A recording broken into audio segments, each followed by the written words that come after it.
जय महाकाल दोस्तों, आप लोगों का स्वागत है हमारे यूट्यूब चैनल में। आज की हमारी ये सीडीपी की क्लास है। आप लोगों को यहाँ से 3-4 क्वेश्चन सीटेट में देखने को मिलेंगे। चलिए देखते हैं। पहला क्वेश्चन, ध्वनि संबंधी जागरूकता निम्न में से किस क्षमता से संबंधित है? तो इसका राइट आंसर है हमारा ये, ध्वनि संरचना पर चिंतन करना व उसमें हेर फेर करना। चलिए थोड़ा इसे विस्तार से समझते हैं। हार्वर्ड गार्डनर के अनुसार भाषीय बुद्धि वाले व्यक्ति में ध्वनि संबंधी जागरूकता होती है। ऐसे व्यक्ति में ध्वनि संचार पर चिंतन करना व हेर फेर करना आदि गुणों को होना सुनिश्चित रहता है। चलिए क्वेश्चन नंबर अगला देखिए। निम्नलिखित में से कौन सा स्टर्नबर्ग का बुद्धि का त्रयस्तरीय सिद्धांत का एक रूप है? तो इसका राइट आंसर क्या होगा हमारा? इसका राइट आंसर है ये, व्यवहारिक बुद्धि।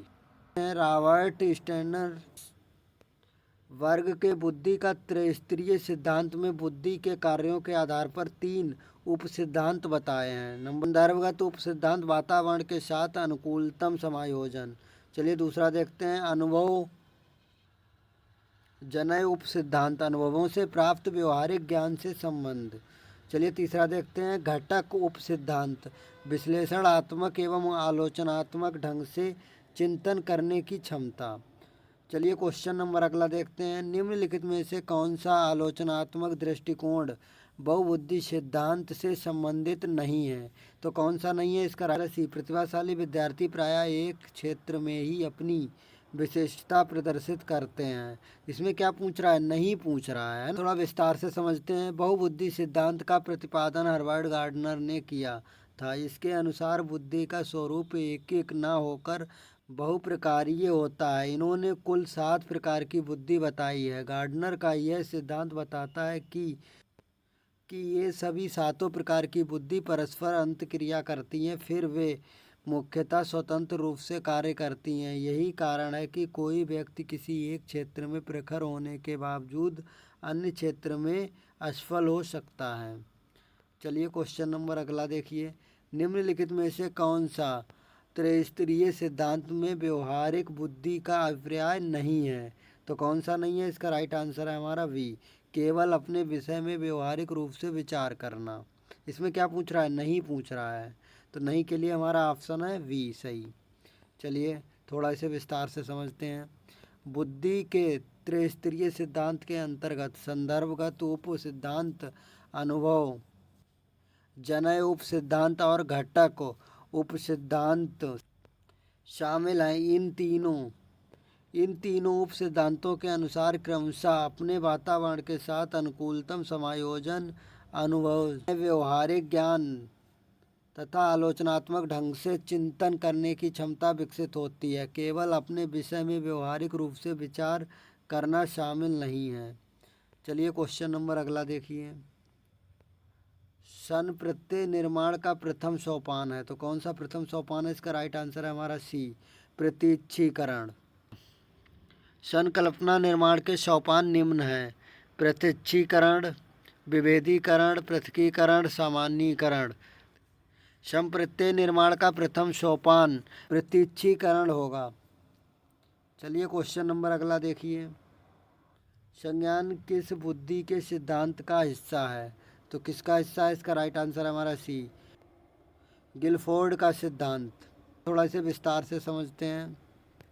जेपी गिलफोर्ड तथा उनके सहयोगियों ने बुद्धि का त्रिविमीय प्रारूप प्रस्तुत किया। इनके अनुसार बुद्धि को 3 विमाओं के परिप्रेक्ष्य में देखा जा सकता है। नंबर 1 सामग्री, नंबर 2 संक्रिया और नंबर 3 उत्पाद। संक्रिया को पुनः 5 प्रकारों में विभाजित किया गया है। नंबर 1 संज्ञान, संस्मरण, परंपरागत चिंतन, गैर परंपरागत चिंतन, मूल्यांकन। चलिए क्वेश्चन नंबर अगला देखिए। बुद्धि के 2 कारक सिद्धांत का प्रतिपादन किसने किया? तो किसने किया? इसका राइट आंसर है हमारा वी, स्फेयरमैन ने किया है। 2 बुद्धि कारक का सिद्धांत किसने प्रतिपादन किया है? तो वो स्फेयरमैन ने किया। चलिए थोड़ा सा विस्तार से समझते हैं। बुद्धि के 2 कारक सिद्धांत का प्रतिपादन अंग्रेज मनोवैज्ञानिक स्फेयरमैन ने 1904 में किया। इनके अनुसार बुद्धि 2 कारकों से मिलकर बनी है, सामान्य योग्यता कारक, दूसरा विशिष्ट योग्यता कारक। चलिए क्वेश्चन नंबर अगला देखिए। हार्वर्ड गार्डनर का बुद्धि का सिद्धांत किस पर बल देता है? तो इसका राइट आंसर है हमारा डी, प्रत्येक व्यक्ति की विलक्षण योग्यताओं को। चलिए थोड़ा इसे विस्तार से समझते हैं। हार्वर्ड गार्डनर का बुद्धि का सिद्धांत प्रत्येक व्यक्ति की विलक्षण योग्यताओं पर बल देता है। इनके अनुसार बुद्धि कोई एक तत्व नहीं है बल्कि कई भिन्न भिन्न प्रकार की बुद्धियों का अस्तित्व है। प्रत्येक बुद्धि एक दूसरे से स्वतंत्र रहकर कार्य करती है। चलिए क्वेश्चन नंबर अगला देखिए। बुद्धि के तरल क्रिस्टलीय प्रतिमान के प्रतिपादक कौन थे? तो कौन थे? इसका राइट आंसर हमारा ए, कैटल थे। क्रिस्टलीय प्रतिमान का प्रतिपादन R.V. कैटल ने किया था। कैटल के अनुसार बुद्धि के दो महत्वपूर्ण तत्व क्रमशः तरल बुद्धि और ठोस बुद्धि है। तरल बुद्धि को तर्क के आधार पर नवीन समस्याओं को हल करने की योग्यता के रूप में तथा ठोस बुद्धि को शिक्षण, प्रशिक्षण एवं अनुभव पर आधारित योग्यता के रूप में परिकल्पित किया गया है। चलिए क्वेश्चन नंबर अगला देखिए। एक जुड़वा भाई में से एक को सामाजिक आर्थिक रूप से धनाढ्य परिवार द्वारा गोद लिया जाता है और दूसरे को एक निर्धन परिवार द्वारा। 1 वर्ष के बाद इनके बुद्धि लब्धि के बारे में निम्नलिखित में से क्या अवलोकित होने की सर्वाधिक संभावना है? इसका राइट आंसर है हमारा वी, सामाजिक आर्थिक स्तर पर बुद्धि लब्धि को प्रभावित नहीं करता। चलिए इसे थोड़ा विस्तार से समझते हैं। बालक का सामाजिक आर्थिक परिवेश उसके बुद्धि लब्धि को प्रभावित नहीं करता बल्कि वंशानुक्रम और वातावरण उसके बुद्धि लब्धि को प्रभावित करने वाला महत्वपूर्ण कारक होते हैं। चलिए क्वेश्चन नंबर अगला देखिए।